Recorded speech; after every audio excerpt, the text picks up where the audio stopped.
kita sudah membahas mengenai beberapa jenis riset ya, khususnya yang terkait bidang arsitektur, yaitu yang sudah kita bahas mengenai historical research.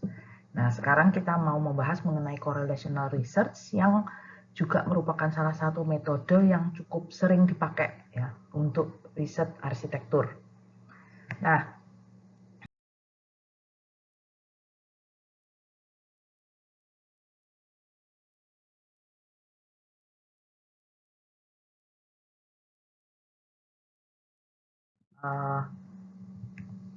secara umum ya, jadi correlational research ini tujuan utamanya adalah mencari atau mencoba melihat gitu ya, pola ya, adanya pola atau pattern dari relationship antara dua variabel ya. Jadi kita mencoba mencari dari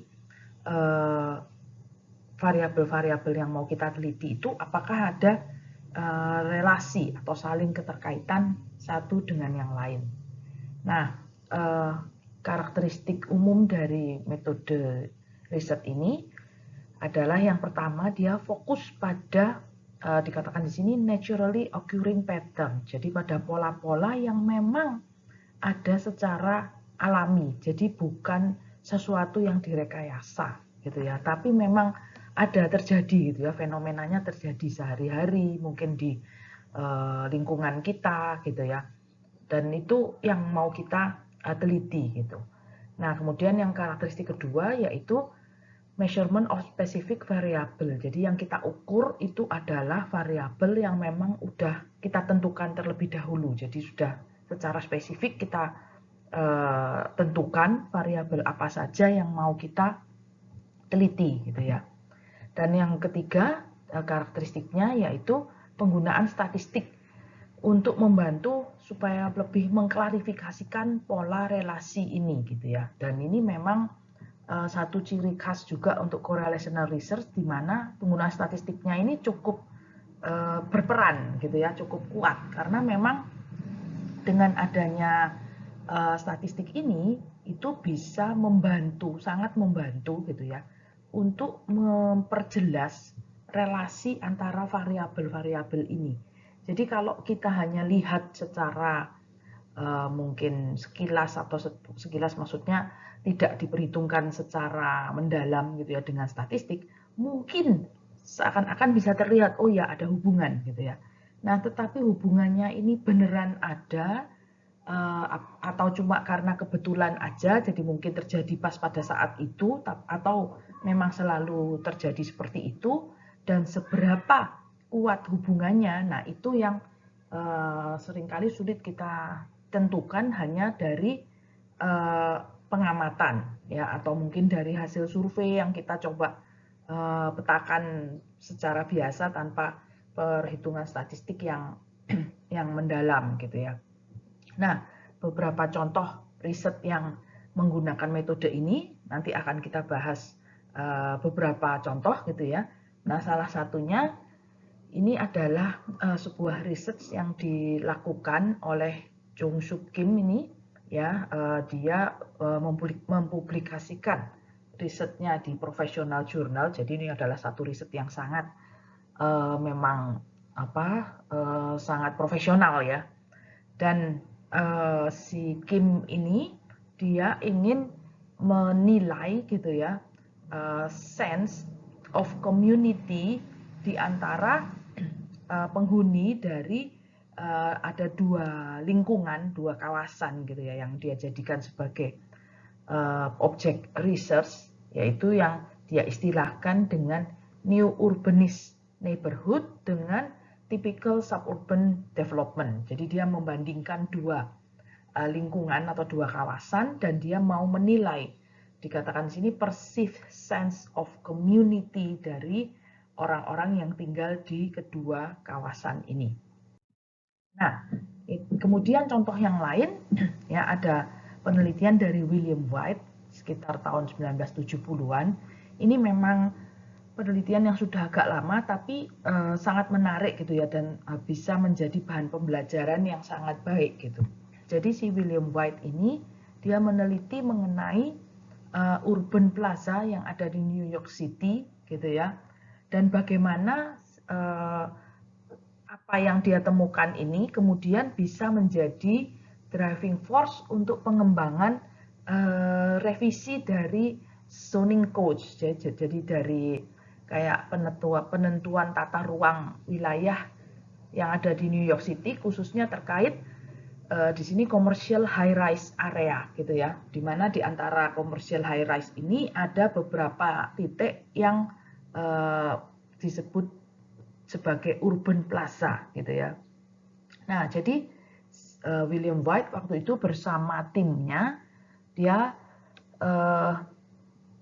melihat ada fenomena bahwa di New York City ini ketentuan zoningnya gitu ya, itu ada hal yang menurut dia perlu diperbaiki gitu. Nah, jadi dia melihat ada ketentuan bahwa developer itu bisa membangun jumlah lantai yang lebih banyak asalkan mereka menyediakan public plaza space. Jadi seperti apa ya, tukar guling gitu ya. Jadi maksudnya si developer dia bisa membangun lebih tinggi kalau dia menyediakan area public plaza.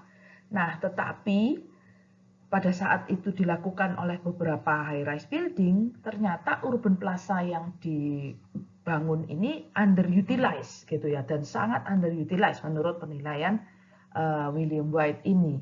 Nah, di beberapa tempat itu underutilized, sementara di beberapa tempat itu crowded banget gitu ya, di mana memang banyak dipakai oleh para karyawan yang bekerja di high-rise building tersebut untuk makan siang, khususnya pada saat cuaca memungkinkan ya, cuaca bagus gitu, orang pada makan siang di urban plaza ini. Tapi kenapa kok ada beberapa urban plaza yang underutilized tadi gitu. Nah, makanya si William White ini ingin mengetahui kenapa kok bisa terjadi seperti ini. Dan kemudian harapannya dia dari penelitian ini dia bisa memberikan rekomendasi gitu ya, guide yang menjadi guideline nanti untuk desain plaza-plaza berikutnya supaya bisa dimanfaatkan dengan baik, jadi nggak underutilized lagi gitu. Nah, jadi mereka melakukan penelitian selama 6 bulan intensif gitu ya. Dia mengamati sekitar 20 plaza yang udah dia pilih, udah tentukan gitu ya. Dan metodenya memang dia menggunakan video, jadi di videoin gitu ya, supaya nggak perlu ada orang yang nungguin, ngamatin terus gitu ya. Nah, terus selain video juga tetap ada orang yang datang dan dikatakan sini menggunakan metode basic people counting at specified time interval. Jadi pada waktu-waktu tertentu memang tetap ada yang datang dan melakukan basic people counting.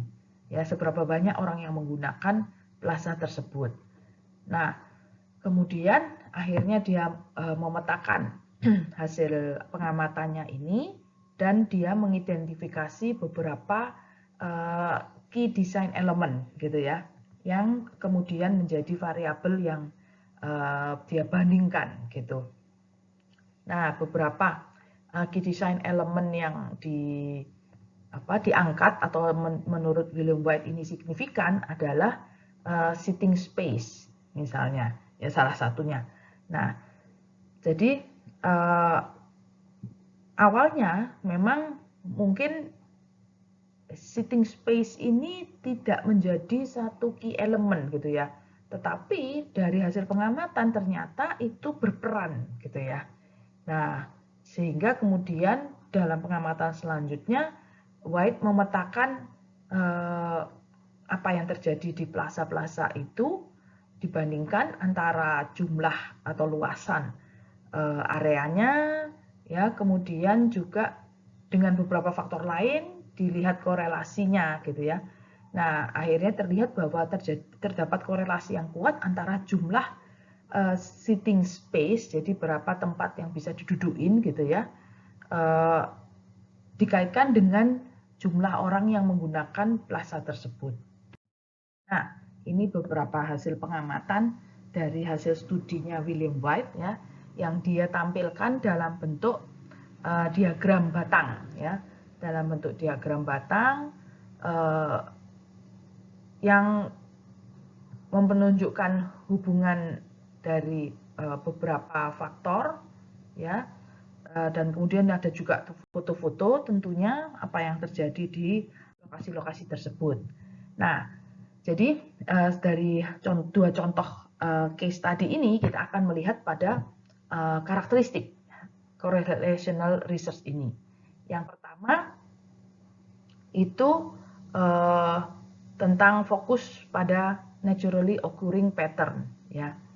Jadi dari dua contoh kasus tadi, studinya White sama Kim, ini keduanya sama-sama ingin memahami, ya, naturally occurring pattern, jadi pola-pola yang terjadi secara alami dari socio-physical relationship yang ada di area objek studinya mereka. Kalau si White, dia mau memahami tentang dinamika perilaku, ya, dari penggunaan plaza yang ada di,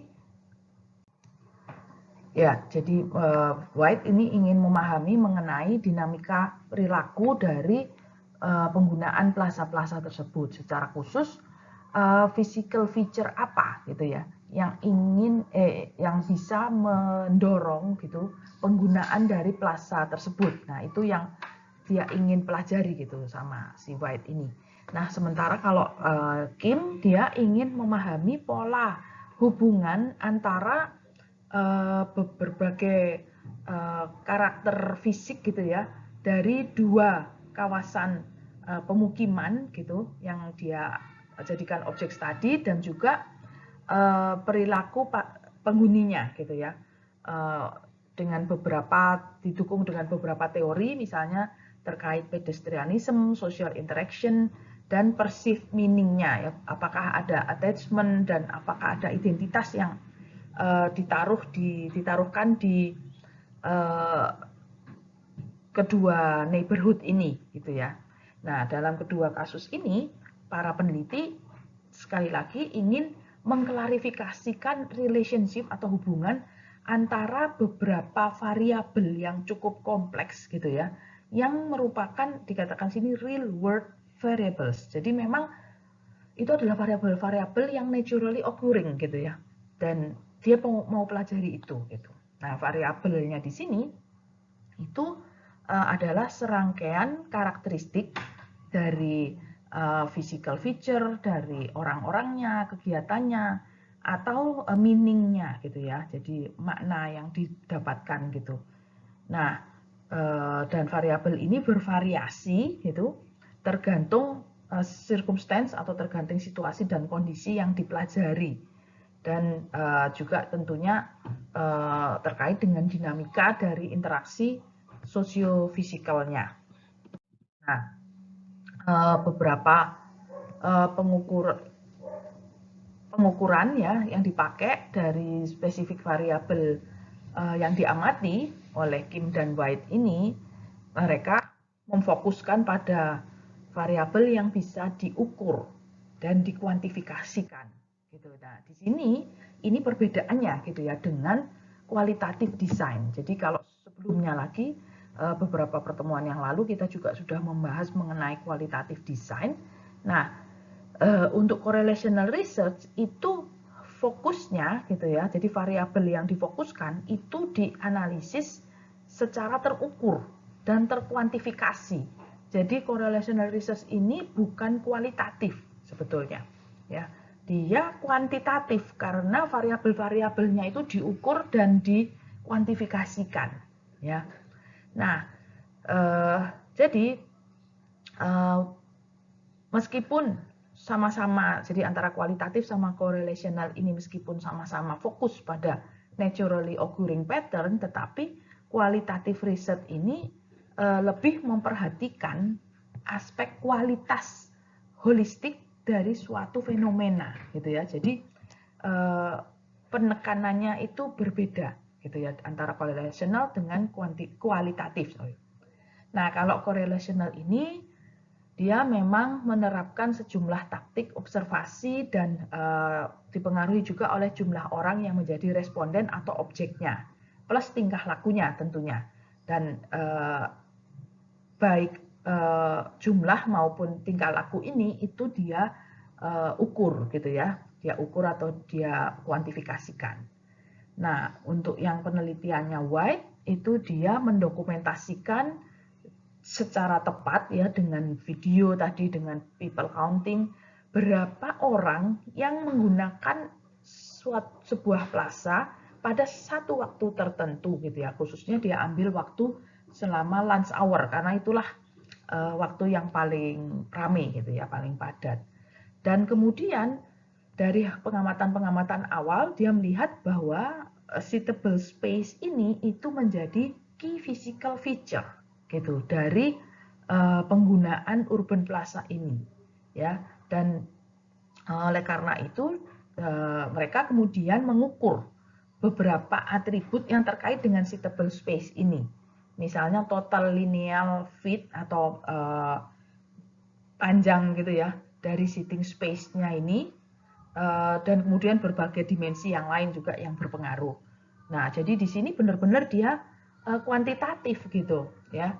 Nah, sementara di riset yang lain, di correlational research yang lain, fokusnya mungkin bisa juga tidak terlalu menekankan pada observable behavior, tetapi pada attitude-nya, jadi pada perilaku atau sikap orang gitu ya.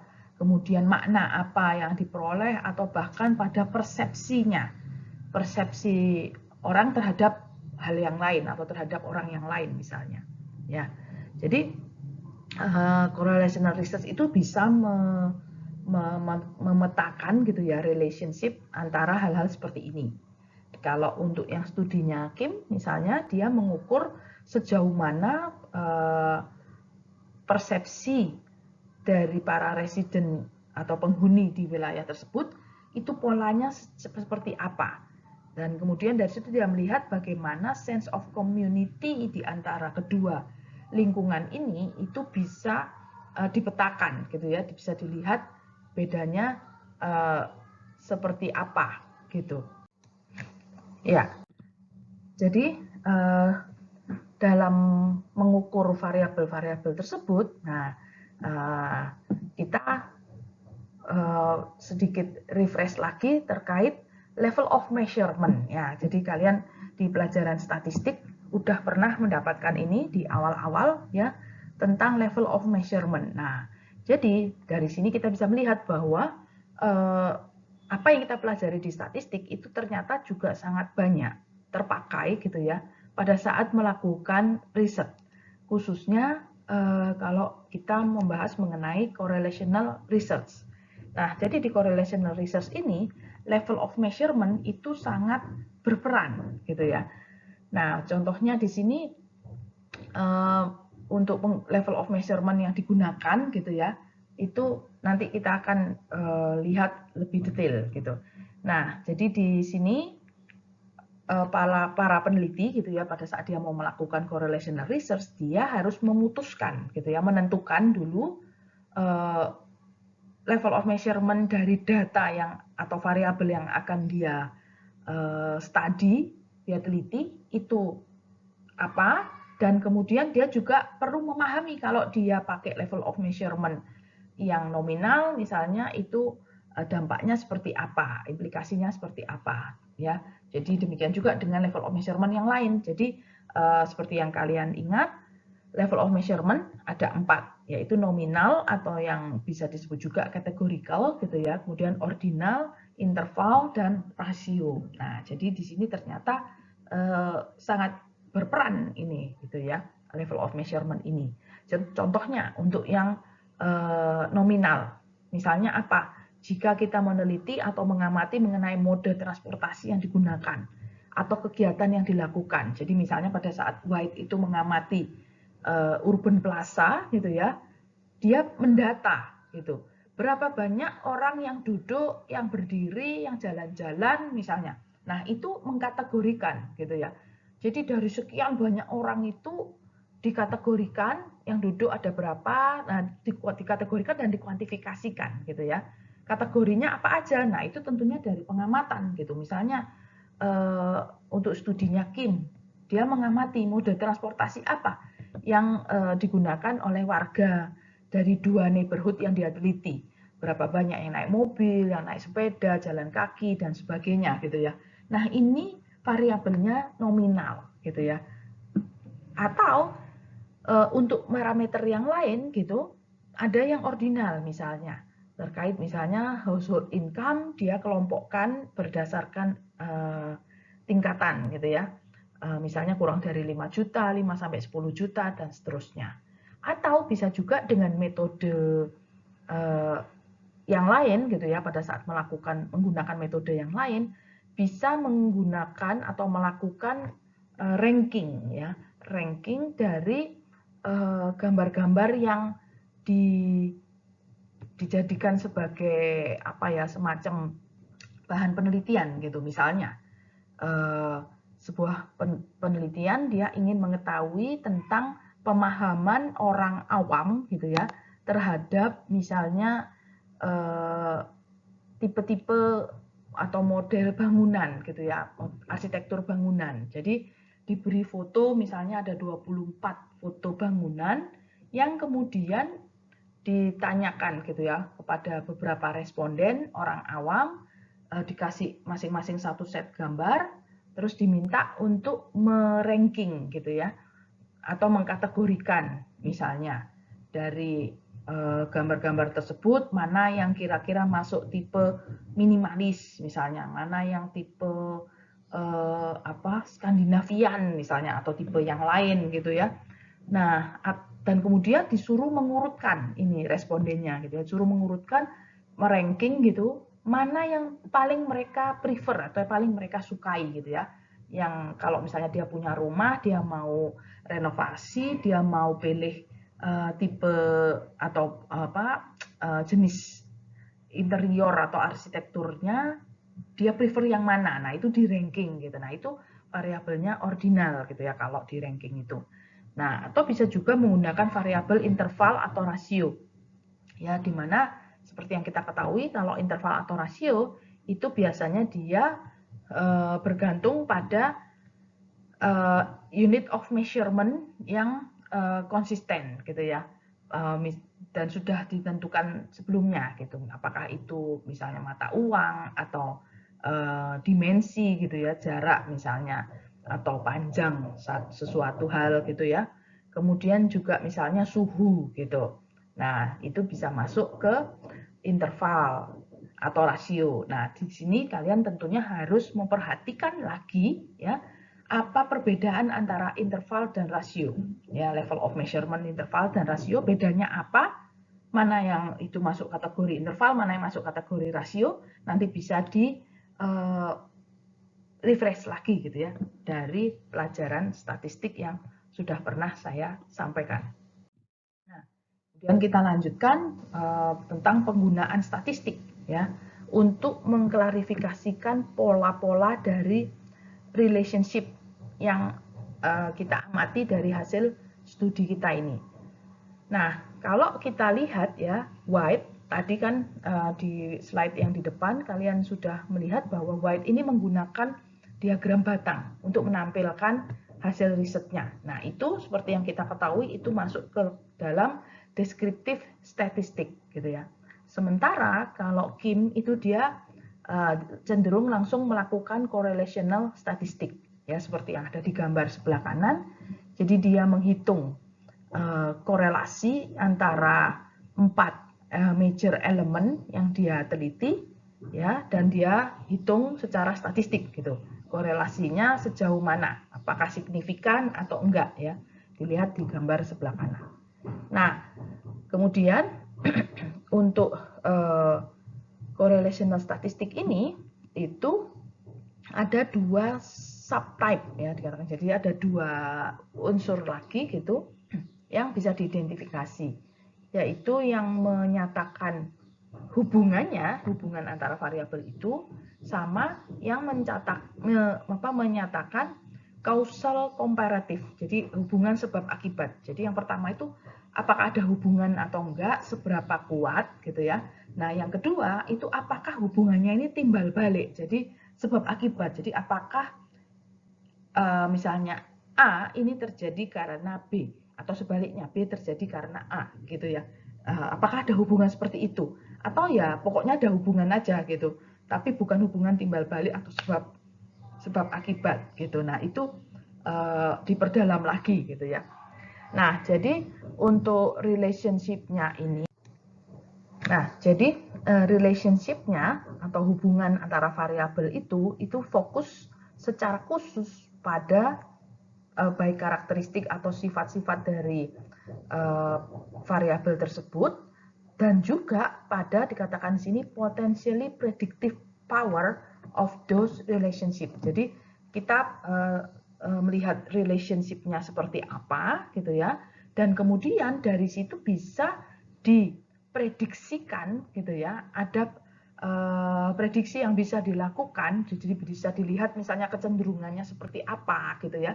Itu yang dimaksud dengan potentially predictive power dari hubungannya itu. Jadi kecenderungannya misalnya seperti apa. Nah, sekarang kita lihat contoh kasus yang lain gitu ya, tentang relationship study. Contoh kasusnya seperti apa supaya kalian bisa lebih memahami ya.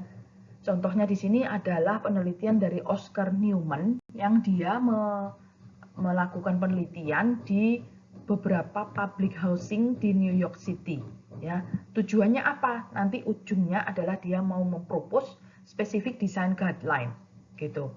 Nah, jadi ceritanya si Newman ini dia melakukan investigasi exhaustive, jadi maksudnya investigasi yang lengkap dan cukup mendalam, gitu ya, dari relationship yang kompleks antara user demographic, jadi antara demografi orang-orang yang tinggal di objek studinya ini, termasuk misalnya gendernya, terus income-nya, atau sosial ekonomi faktor yang lain gitu ya, dengan physical variable dari housing atau site design-nya. Misalnya, apakah housing-nya itu tipe high rise atau low rise, atau landed atau gimana, itu dia petakan gitu ya. Dan kemudian dia mau melihat hubungannya dengan tingkat kejahatan yang terjadi di kawasan pemukiman tersebut. Nah, ini penelitian yang kompleks ya, kompleks dan dikatakan sini memang exhaustive gitu ya, jadi mendalam dan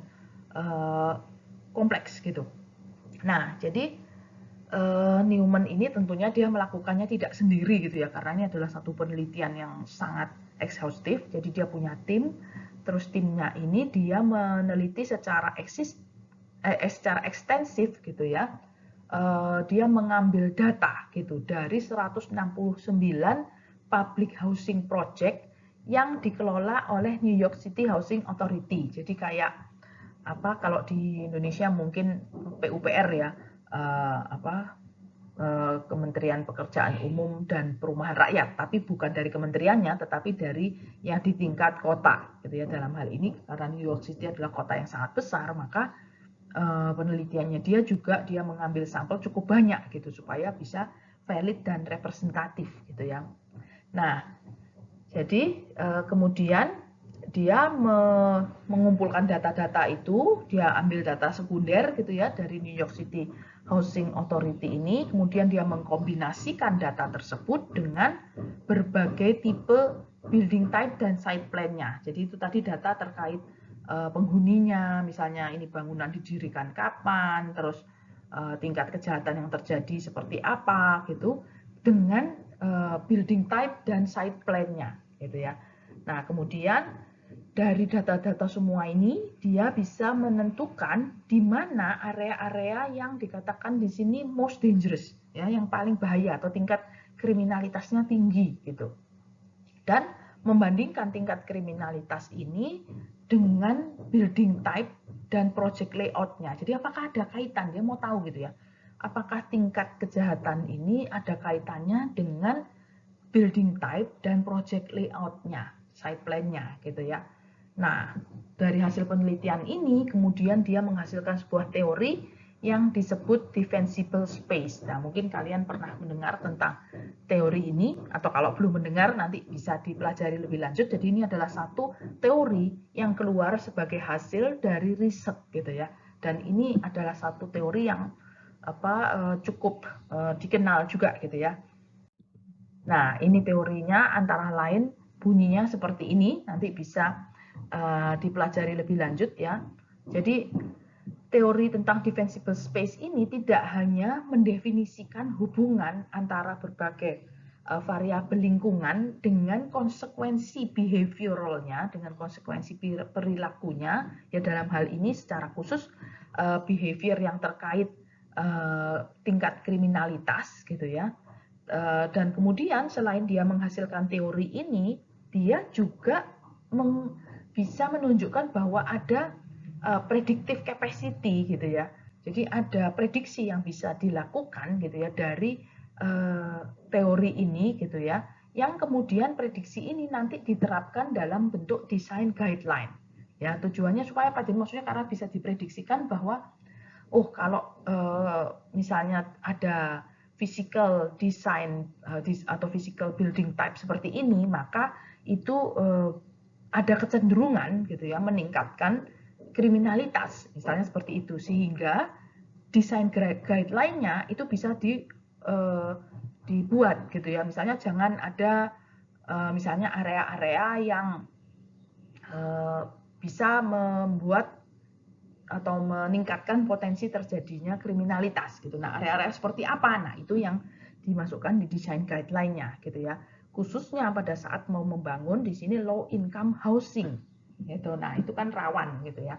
Yang perlu memang menaruh perhatian khusus pada dikatakan sini real and symbolic barrier. Kemudian define area of influence dan opportunity untuk surveillance. Jadi area-area yang perlu mendapat perhatian untuk bisa ada monitoring gitu ya, supaya tingkat kriminalitasnya tidak tinggi. Kemudian barrier-barrier apa yang memang berpotensi besar untuk meningkatkan kriminalitas ini ya, dan apa hal-hal yang bisa mempengaruhi terjadinya kriminalitas ini gitu ya. Jadi ini dari hasil penelitiannya Newman ini, dia menghasilkan teori defensible space dan kemudian dari situ bisa menghasilkan design guideline gitu ya. Makanya itu pentingnya riset dalam bidang arsitektur, karena kalau nggak di riset design guideline-nya itu mungkin lebih ke kayak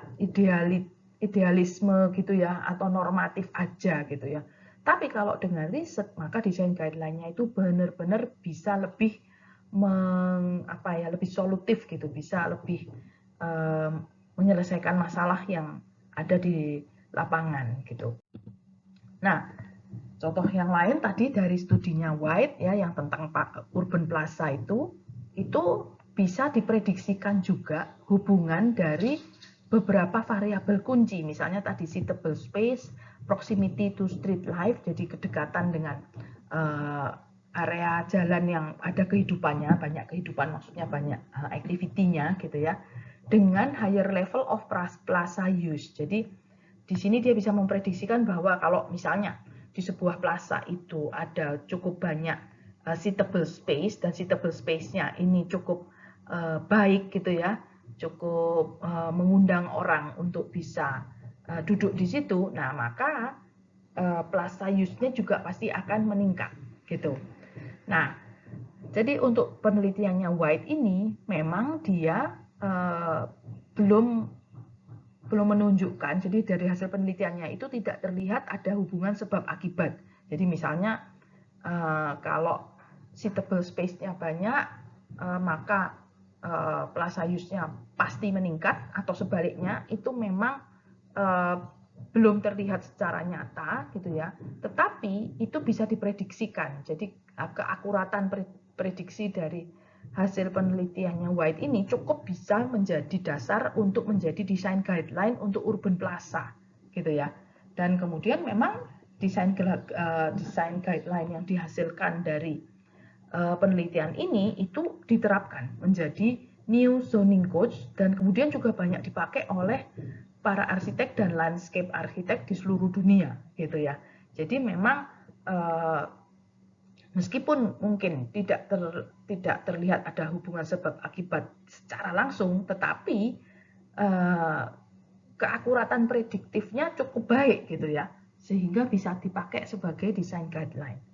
Nah, untuk yang penelitiannya Kim ya, yang tentang dua neighborhood itu tadi, itu dia menilai seberapa kuat korelasi atau hubungan ya antara variabel-variabel yang dia teliti ya, tadi ada 4 variabel, itu dia menggunakan tes atau uji statistik yang kita kenal dengan inferential statistik. Nah, jadi kalau White ini tadi dia deskriptif, untuk Kim dia masuk ke inferential statistik ya, yang memampukan para penelitinya untuk menentukan seberapa besar kemungkinan bahwa hasil dari penelitian itu hanya terjadi secara kebetulan gitu ya. Jadi di kasusnya penelitiannya si Kim ini, dia melakukan uji statistik dan mendapatkan data bahwa korelasi yang dia lihat dari hasil penelitiannya itu benar-benar sangat signifikan gitu ya, sangat berarti gitu. Sangat signifikan korelasinya karena apa? Dia meneliti pada 99% level of confidence. Ya, jadi kalian masih ingat kemarin saya menyampaikan tentang level of confidence. Ya, di sini kita melihat bahwa penelitiannya Kim ini dia pakai 99 level of confidence yang artinya hanya ada 1 dari 100 kemungkinan ya bahwa relasi antara dua variabel yang dia teliti itu salah atau tidak terjadi gitu. Jadi kemungkinannya hanya 1 dari 100. Dengan kata lain, relasi antara kedua antara mungkin 2 atau beberapa variabel yang diteliti oleh Kim ini sangat-sangat kuat gitu ya, dan bisa dibilang hampir pasti gitu ya, hampir pasti nggak akan gagal atau nggak akan tidak terjadi gitu ya. Jadi sangat kuat relasinya, dan itu membuktikannya dengan inferential statistik. Nah, kemudian kita lanjut, kita melihat pada penelitian yang bisa menunjukkan hubungan sebab akibat ya. Jadi pada saat peneliti itu dia memilih ada kelompok-kelompok orang atau physical environment tertentu yang mau diteliti, kemudian dia mengumpulkan data ya. Nah, kemudian dia mau melihat apakah ada hubungan sebab akibat antara variabel-variabel tersebut. Nah, untuk sampai ke situ dia perlu mengisolasi atau menyeleksi gitu ya, memilih, menentukan gitu ya, faktor-faktor apa yang reasonable gitu ya, yang masuk akal gitu, yang bisa menunjukkan atau menjadi penyebab gitu ya dari perbedaan yang signifikan dari variabel-variabel yang dia teliti itu. Jadi maksudnya variabel mana gitu ya yang bisa menjadi penyebab dan mana yang dipengaruhi oleh variabel ini gitu ya. Terus apakah ada perbedaan significant difference gitu ya antara variabel-variabel yang diteliti ini ya.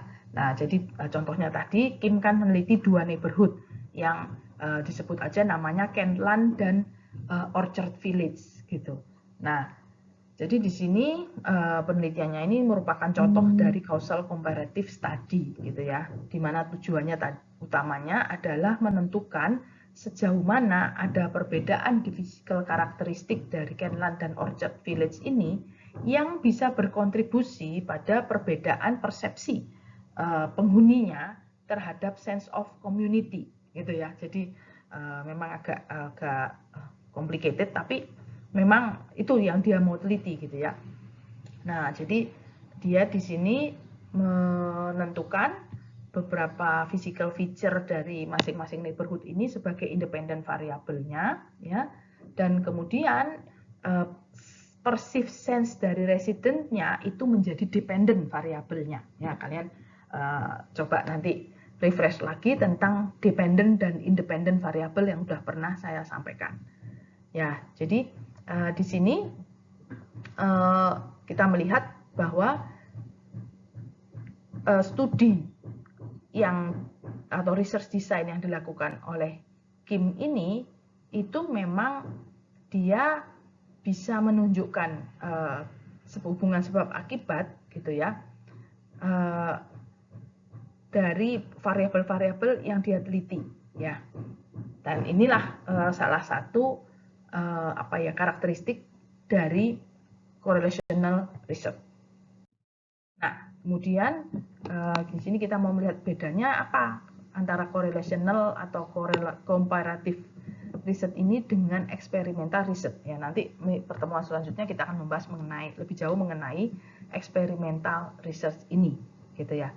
Tetapi di sini kita secara umum ya, di saat ini kita bisa melihat bahwa correlational itu kontras gitu ya, atau berlawanan gitu dengan experimental research. Karena apa? Kalau correlational kita meneliti apakah ada hubungan gitu ya antara variabel-variabel ini gitu ya, tanpa kita mengotak-atik variabelnya gitu. Jadi variabelnya itu naturally occurring, terjadi di lapangan seperti itu, kita tidak intervensi gitu ya.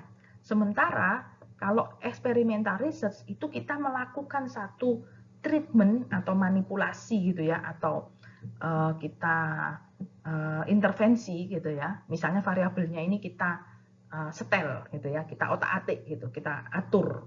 Nah, itu baru experimental research. Tapi kalau correlational research itu kita tidak otak-atik si variabelnya, tetapi kita mau melihat hubungannya apa. Jadi kalian bisa paham bedanya gitu ya. Nah, kalau yang causal comparative design itu kita memang harus bisa menentukan gitu ya, sejauh mana dua variabel atau lebih itu bisa di-compare gitu ya, bisa dibandingkan, dan kemudian kita bisa lihat apakah yang satu menyebabkan yang lain gitu. Nah, kekurangan dari causal comparative study ini, dia hanya bisa menunjukkan terjadinya possible causation. Jadi dia bisa menunjukkan pada mungkin, penyebab yang mungkin gitu ya. Tetapi dia tidak bisa menentukan secara nyata gitu ya, secara pasti banget gitu penyebab gitu ya. Jadi misalnya A menyebabkan B gitu, dan menyebabkannya itu seperti apa, itu baru bisa diketahui jika kita melakukan experimental research design gitu ya, yaitu kita intervensi variabelnya supaya kita tahu kalau ini variabelnya kita rubah, misalnya dinaikkan gitu ya, di setelannya dirubah, dinaikkan misalnya, apakah dia masih tetap menyebabkan variabel yang lain gitu, terus dampaknya seperti apa. Nah, itu baru bisa diketahui dengan pasti kalau kita melakukan experimental research.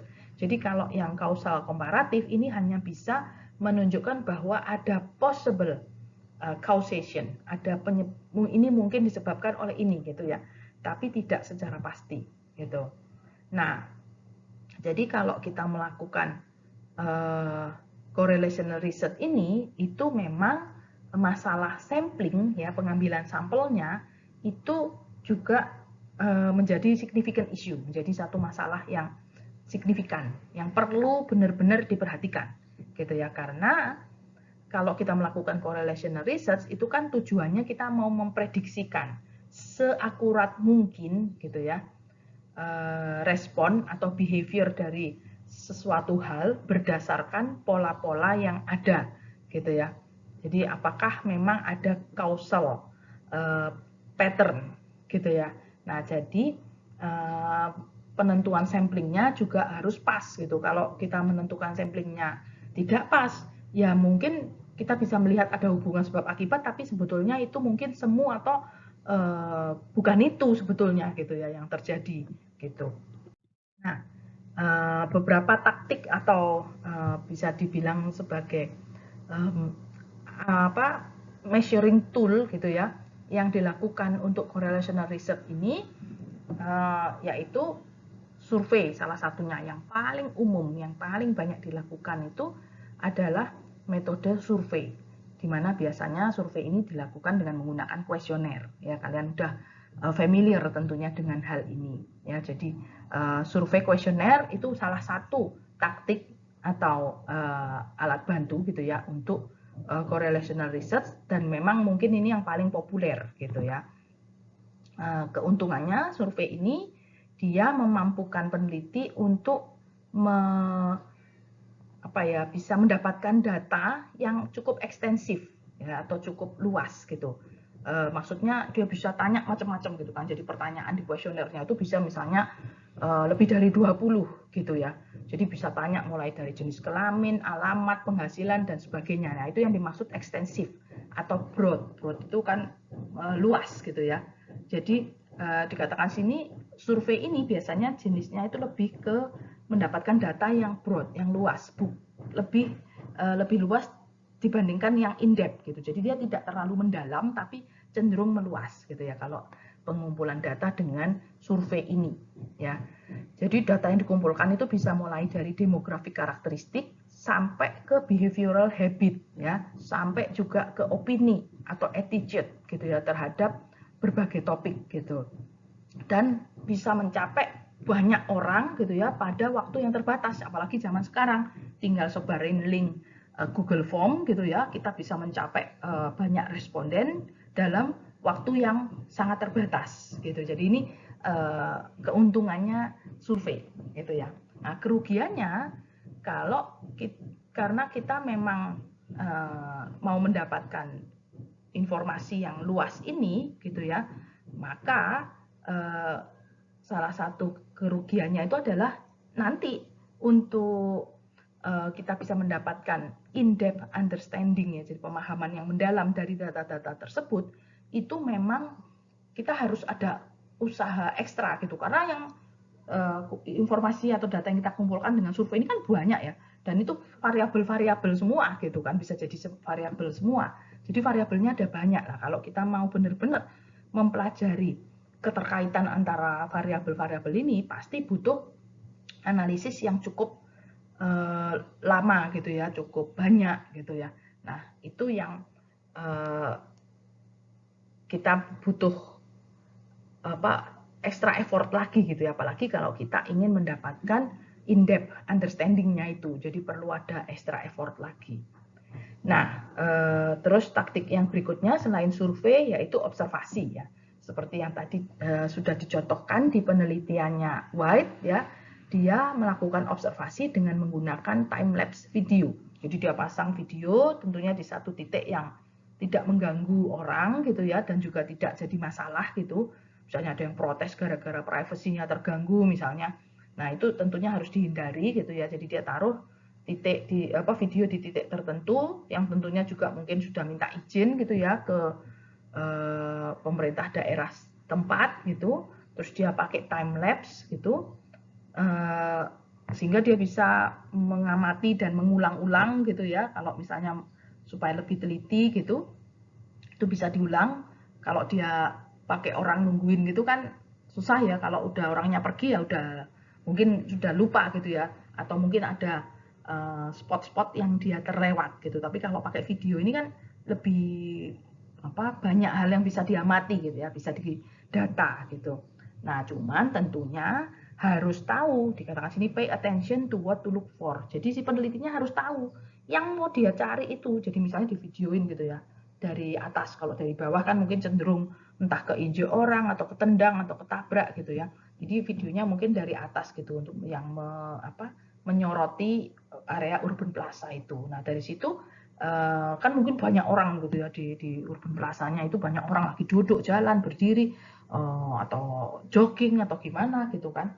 Nah, si penelitinya ini harus tahu yang dia mau amatin itu apa aja gitu ya. Jadi harus dia tahu data yang mau dia cari itu apa, supaya enggak waduh ini kok ruwet gini ya, bingung, terus datanya jadi tidak sesuai dengan yang dibutuhkan gitu. Nah, jadi di sini tentunya metode ini itu hanya bisa diterapkan di publicly accessible environment, bukan di area yang private. Jadi misalnya ini ya contoh gitu, mau meneliti perilaku orang di toilet umum gitu misalnya gitu ya, terus pasang kamera gitu. Nah, itu pasti bisa menimbulkan masalah dengan etika gitu ya. Pasti ada yang protes gitu karena merasa privasinya terganggu gitu ya. Nah, itu hal seperti itu harus dihindari. Jadi metode ini hanya bisa diterapkan di publicly accessible environment. Nah, kemudian taktik yang lain ya, cara atau metode yang lain yaitu mapping, membuat peta gitu ya. Jadi metode ini juga bisa diterapkan gitu ya untuk mengetahui gitu ya physical karakteristik dari kota atau bangunan dan bagaimana karakteristik tersebut dirasakan atau dialami gitu ya dan dipahami oleh orang-orang pada masyarakat pada umumnya gitu. Nah, selain bisa dengan interview, jadi orang ditanyain gitu ya, misalnya gimana pengalamanmu dengan taman ini atau urban plaza ini gitu ya, apakah kamu merasa nyaman atau gimana, itu bisa dengan interview, tetapi bisa juga dengan meminta si respondennya itu untuk menggambarkan gitu ya, bikin sketch gitu, menggambarkan physical karakteristik. Misalnya di sini sebuah studi yang juga sangat terkenal gitu ya, studinya Kevin Lynch yang diberi judul The Image of the City, ya, di mana dia mengambil responden dari 3 kota di US gitu ya, Boston, Jersey, sama Los Angeles. Dia menanyain sekian banyak responden gitu ya, kemudian dia meminta orang-orang ini untuk bikin sketch ya, bikin map gitu, memetakan sketch map dari kotanya ya. Nah, dari sekian banyak peta itu ya, contoh gambarnya seperti yang ada di slide ini di sebelah kanan. Jadi dia memetakan kota masing-masing gitu ya, menurut apa yang dialami dan dipahami oleh para responden ini ya.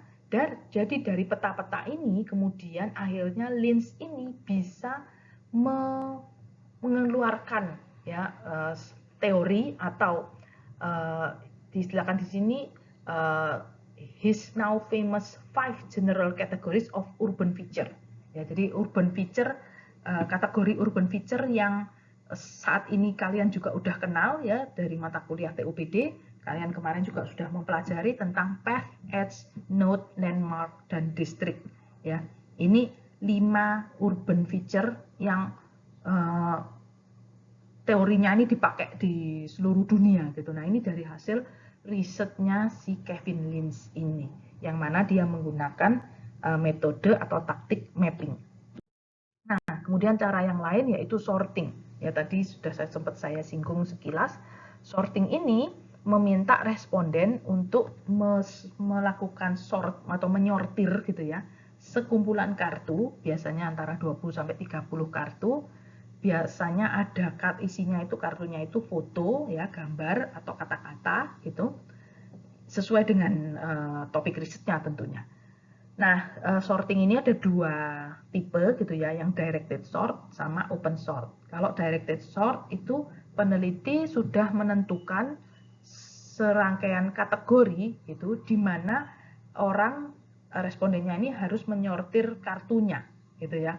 Misalnya ada 20 foto ya, seperti yang digambar kanan atas itu ada 20 foto, responden disuruh memilih memasukkan foto-foto ini ke misalnya skala 5 atau 7 rating scale, misalnya mulai dari preferred sampai least preferred ya, seperti yang kalian mungkin kenal kalau kuesioner kan seringkali ada mulai dari sangat tidak puas sampai sangat puas, misalnya seperti itu, atau sangat tidak disukai sampai sangat disukai, ada 5 tingkatan gitu ya, atau kadang mungkin 7 supaya lebih teliti lagi gitu. Nah, orang-orang ini responden disuruh memasukkan foto-foto ini ke kategorinya, misalnya foto A gitu ya, oh ini aku sangat suka gitu, misalnya dia masukin gitu, ini aku sangat tidak suka, taruh lagi. Nah, itu namanya directed sort gitu ya, jadi udah ditentuin kategorinya, kamu masukin ke kategori apa gitu. Tetapi kalau yang open sort itu responden bisa menentukan sendiri, bisa bikin kategori sendiri ya, dia mau bikin kategori seperti apa yang make sense untuk dia gitu ya. Misalnya dia punya foto 20 bangunan gitu ya, atau fasad gitu ya, 20 fasad bangunan misalnya. Terus dia bikin kategori, oh aku bikin kategori ini kontemporer misalnya, ini apa minimalis, ini postmodern dan sebagainya, itu suka-suka dia gitu ya. Tapi memang ini agak lebih ruwet jadinya nanti untuk menganalisisnya yang open source ini. Atau misalnya orang bisa bikin kategori apakah itu bangunan rumah, residensial, komersial, gereja, atau bangunan umum, apa namanya, public building ya, atau religious building misalnya, itu dia bisa bikin kategori sendiri gitu ya. Atau ya kategori yang lain gitu. Itu kalau open source si responden bikin kategori sendiri, kalau directed sort sudah ditentukan kategorinya oleh peneliti ya. Nah, jadi sesuai namanya di sini sorting ya, kita menyortir itu pasti di sini level of measurement-nya adalah ordinal ya. Kalau kita pakai ranking misalnya tadi yang berdasarkan tadi sangat disukai dan seterusnya, itu pasti ordinal. Nah, kalau kita menyuruh si responden ini mengkategorikan atau menyortir berdasarkan jenis bangunan, nah itu masuk ke variabel nominal ya. Kategori kan, ingat kategori itu variabel nominal. Nah, jadi baik untuk yang ordinal maupun nominal ini itu sama-sama bisa dianalisis secara statistik gitu ya. Nah, dengan adanya statistik ini itu bisa sangat membantu gitu, dan dengan metode sorting ini itu juga bisa dikatakan di sini menjadi creative foundation for dialogue. Jadi bisa terjadi dialog yang lebih lebih terbuka, lebih kreatif gitu ya dengan metode ini gitu. Kalau yang survei tadi kan terbatas pada pertanyaan-pertanyaan yang ada di surveinya itu, di kuesionernya. Nah, metode yang lain yaitu menggunakan arsip atau data-data sekunder yang sudah tersimpan selama ini ya. Contohnya tadi penelitiannya Newman yang tentang defensible space, di mana Newman ini studinya dia sangat berhasil gitu, sangat bagus studinya karena ada arsip gitu ya dari New York Housing Authority ini yang sangat lengkap gitu, sehingga studinya Newman ini bisa menjadi sebuah studi yang sangat berkualitas dan sangat sukses gitu. Jadi si New York Housing Authority ini dia punya data yang sangat lengkap tentang demografik karakteristik, terus di mana pernah terjadi kriminalitas, itu jam berapa gitu ya, terus kriminalitasnya apa, itu datanya dia punya lengkap. Nah, dari sini bisa dilakukan uji korelasi yang sangat bagus gitu ya. Sehingga si Newman bisa menentukan di mana area-area yang most dangerous gitu ya.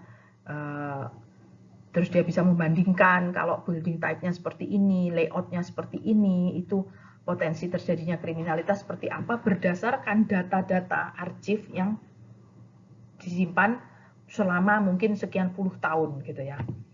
Nah, kemudian juga salah satu kesimpulan hasil dari Newman ini, dia ternyata dia melihat gitu ya, ada relationship antara tingkat kriminalitas dengan tinggi bangunan. Nah, ini satu hal yang cukup unik gitu ya. Jadi hasil studinya Newman ini salah satu kesimpulannya itu dia mengatakan bahwa tingkat kriminalitas itu ditemukan lebih meningkat atau lebih tinggi gitu ya, secara proporsional, hampir proporsional dengan tinggi bangunan.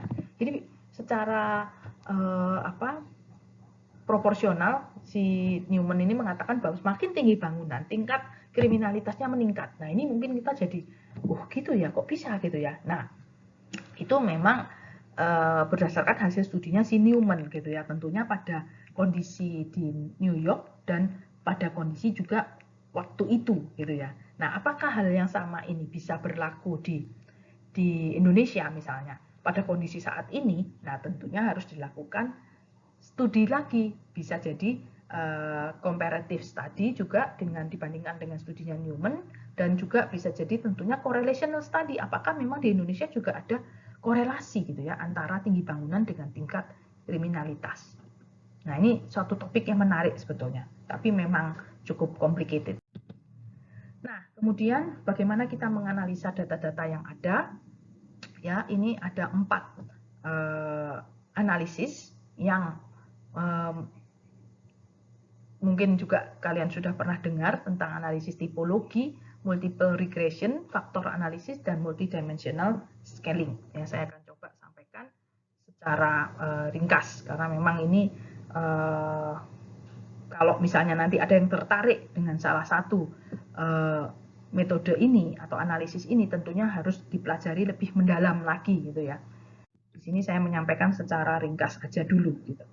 Nah, untuk tipologi, nah kalian mungkin sudah mengenal istilah ini gitu. Jadi kalau tipologi ini dia memang tidak terlalu fokus analisisnya pada each individual variable ya, karena tujuan dari typological analysis ini adalah mengidentifikasi adanya atau kehadiran variabel-variabel yang kalau kemudian dikumpulkan ya itu menjadi broad kategori, menjadi kategori yang lebih luas atau tipe yang lebih luas gitu ya. Jadi dia sifatnya itu melakukan analisis yang kemudian ditarik secara makronya seperti apa gitu ya, secara sederhananya. Jadi dia mau menganalisis apakah ada dan seberapa konvergen variabel-variabel itu yang kemudian bisa ditarik gitu ya menjadi satu kesimpulan atau satu kategori yang lebih luas. Nah, contohnya di sini studi dari Fernando Lara dan Yongchul Kim. Ya, mereka meneliti tentang modernist apartment building. Jadi dia membandingkan gitu ya antara bangunan-bangunan apartemen modern di Brasil dan di Korea, ya. Dan kemudian dia mau mencari tipologinya, gitu. Ya, nah secara teori memang dia menggunakan teori dari Kenneth Frampton, ya. Tentang critical regionalism ya, yang kalian sudah dapatkan juga. Jadi dia pakai teori critical regionalism ini yang dia kontraskan dengan hegemonic internationalization. Nah, jadi intinya dia ambil critical regionalism gitu ya untuk menganalisis atau mendapatkan tipologinya gitu. Nah, jadi si Lara dan Kim ini dia mereview sampel 20 apartemen di Brasil dan 20 apartemen di Korea. Ya, dia lihat, dia bandingkan, dia mau lihat korelasinya gitu. Nah, itu 20 ini tentunya dia pilih. Jadi dia tidak ambil secara random gitu ya. Dia pilih dari 100 apartemen. Yang pilihnya seperti apa? Yang tentunya dianggap mewakili spasial tipologi tertentu gitu ya. Nah, ini contohnya. Jadi yang kiri ini adalah contoh dari arsitektur apartemen di Korea gitu ya, di mana di sini bisa terlihat bahwa kalau di Korea itu ternyata tipologinya untuk social area, jadi contohnya di sini living room, dining room gitu ya, social areanya itu ada di tengah gitu ya, di tengah.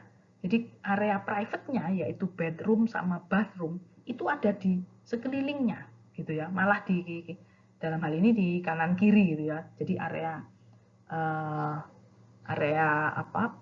sosialnya itu di tengah. Sementara kalau di Brasil itu ternyata tipologi apartemennya berbeda gitu ya. Dia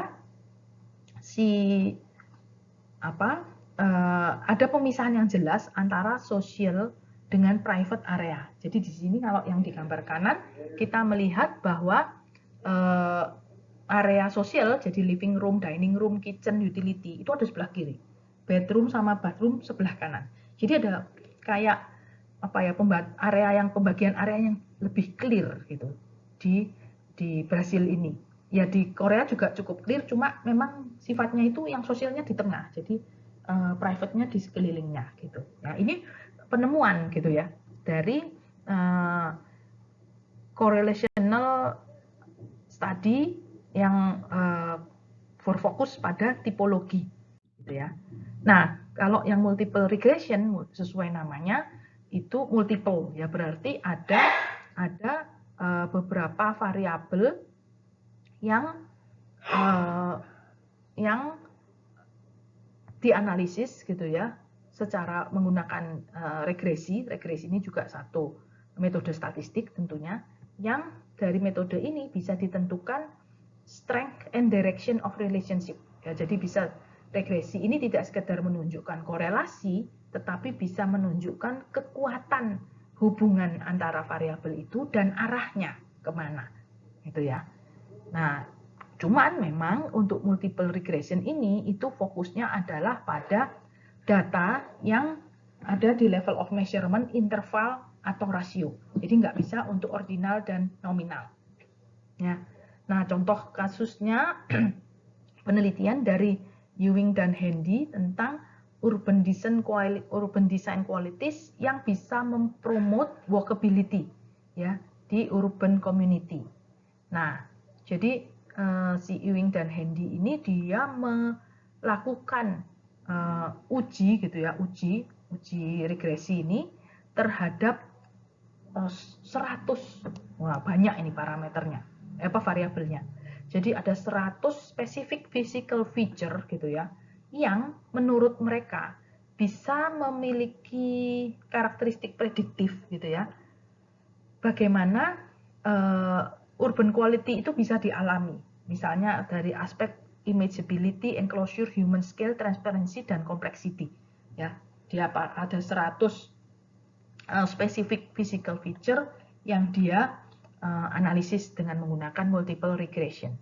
Ya, salah satu kesimpulan dari studi ini dia menyatakan bahwa kualitas imageability ya itu paling baik diprediksikan dengan adanya dengan kehadiran orang, proporsi dari bangunan bersejarah, terus adanya courtyard, plaza atau park, outdoor dining, dan major landscape feature yang lain gitu ya. Jadi dari 100 physical property ini untuk menggambarkan kualitas imageability itu ada beberapa yang paling baik memprediksikan gitu ya, di antaranya yang ini yang tertulis di sini gitu ya.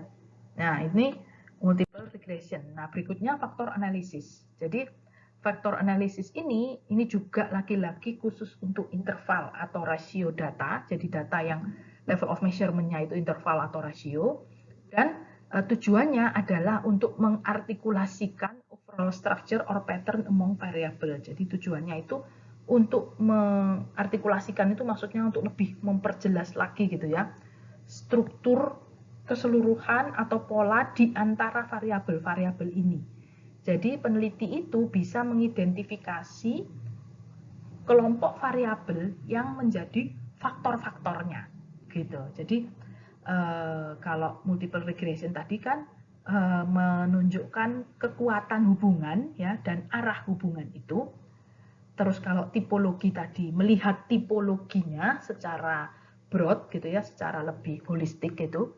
Kalau faktor analisis ini untuk mengidentifikasi faktor-faktor apa gitu yang berperan gitu ya. Jadi fokusnya beda-beda, tergantung penelitinya mau tujuannya mencari apa gitu ya. Nah, jadi di sini setiap faktor itu bisa terdiri dari beberapa variabel yang memiliki pola serupa ya, share similar pattern of responses or observation. Jadi ada beberapa variabel yang memiliki pola serupa ya, pola respon ataupun observasi yang serupa yang bisa dikategorikan sebagai faktor gitu ya. Nah, contohnya lagi kembali ke penelitiannya Kim ya tentang dua neighborhood tadi. Nah, risetnya Kim di dua neighborhood ini tadi itu dia juga diantaranya menggunakan faktor analisis ini ya. Jadi salah satu kesimpulannya, meskipun di salah satu area itu di neighborhood yang dia teliti, yang dia istilahkan dengan new urbanist neighborhood itu, meskipun di situ residennya itu menilai perceived sense of community-nya itu lebih tinggi daripada residen yang di neighborhood yang satunya gitu ya, tetapi hasil analisis hasil studinya Kim ini menunjukkan bahwa di underlying faktor, jadi faktor yang mendasari dan mempengaruhi penilaian dari kedua grup ini itu ternyata serupa. Jadi faktornya serupa ya, meskipun perceived sense-nya itu berbeda, tetapi faktor-faktornya ini serupa atau mirip gitu ya. Ini hasil analisisnya Kim. Jadi dia tidak hanya meneliti korelasinya, tetapi juga menganalisis faktor-faktornya, gitu ya. Jadi ini lebih dalam lagi gitu. Nah, kemudian yang satunya itu multidimensional scaling. Nah, di sini ini adalah satu metode analisis yang lebih fleksibel dibandingkan faktor analisis atau multiple regression, ya. Jadi kalau faktor analisis atau multiple regression ini cocoknya untuk interval dan rasio di level of measurement, kalau untuk multidimensional scaling ini bisa untuk nominal juga, nominal data, ya, selain interval dan rasio. Nah, tujuan dari multidimensional scaling ini adalah untuk memunculkan underlying pattern. Jadi untuk memunculkan ada pola-pola apa yang terletak underlying gitu, yang ada di bawah variabel-variabel ini gitu, atau di balik variabel-variabel ini gitu ya. Ada pola atau struktur apa. Nah, di sini memang tadi dikatakan lebih fleksibel, ya, bisa memberikan, ya. Jadi tujuan dari multidimensional scaling ini tadi kan untuk memunculkan underlying pattern atau structure di antara variabel-variabel yang dianalisis. Nah, di sini memang bisa memberikan lebih besar, ya, fleksibilitas yang lebih besar untuk menginterpretasikan hasil analisisnya itu dibandingkan yang faktor analisis. Dan caranya itu dengan melakukan plotting, ya, plotting dengan menggunakan grafik gitu ya, yang menunjukkan secara spasial gitu ya hubungan antar variabel-variabel ini. Nah, jadi ini mungkin agak jarang memang metode ini, tetapi ada juga yang menggunakannya, dan nanti kalau misalnya kalian tertarik bisa coba searching lebih jauh gitu ya. Di sini saya memberikan gambaran secara garis besar dulu gitu ya. Jadi misalnya ada 2 poin atau 2 variabel yang saling berdekatan. Di gambar plotting grafiknya itu secara grafis diplot dia ternyata berdekatan. Nah, itu artinya kedua variabel ini memiliki pola respon yang serupa gitu.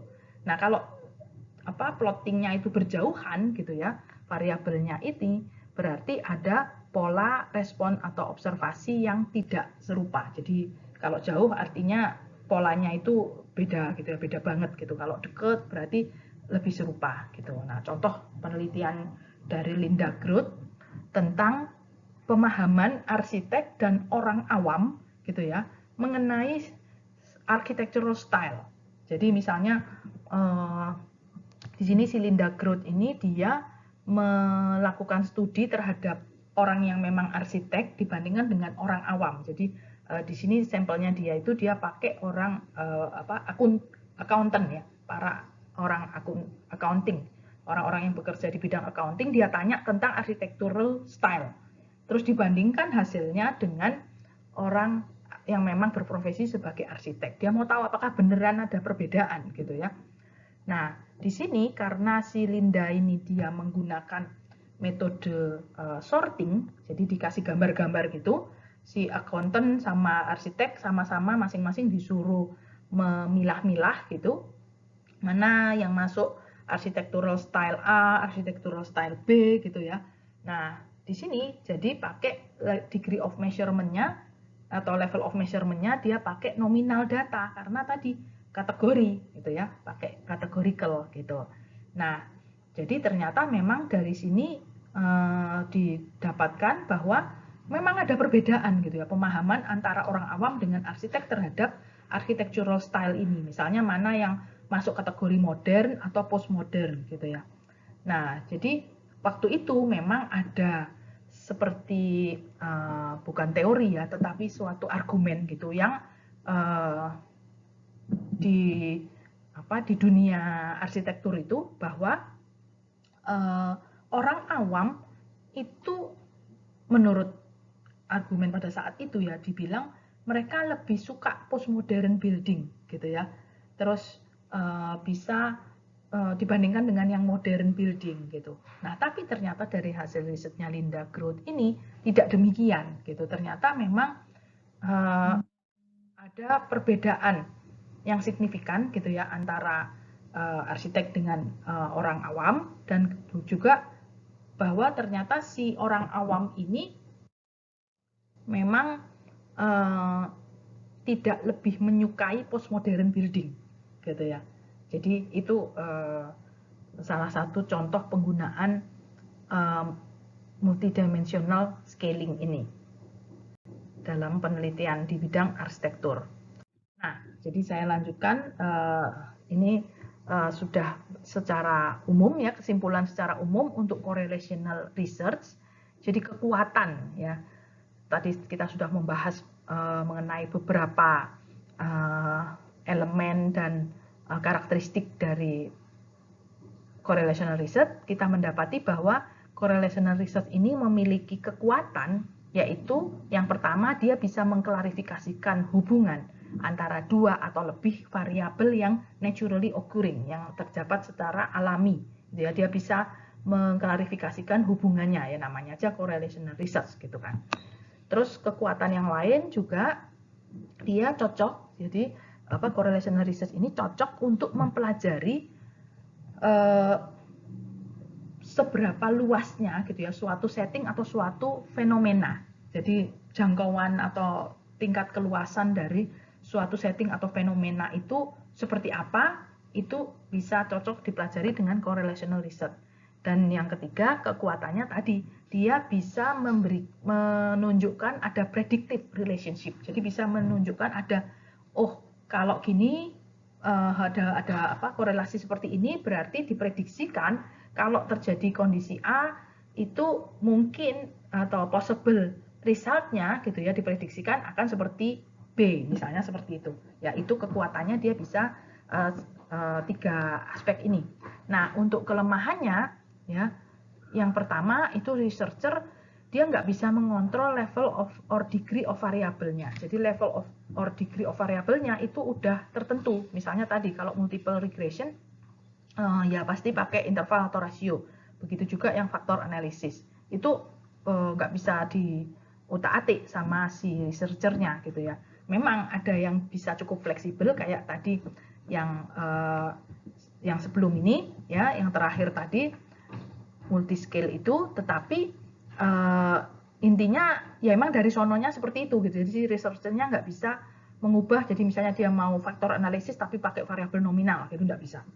Nah, kemudian kelemahan yang kedua itu kurang sesuai ya. Jadi correlational research ini kurang sesuai untuk mengeksplor suatu setting atau fenomena secara mendalam. Jadi dia arahnya itu lebih ke meluas, bukan mendalam gitu ya. Seperti yang tadi saya katakan, untuk analisis yang mendalam itu butuh extra effort lagi yang sudah tidak termasuk dalam kategori correlational research gitu.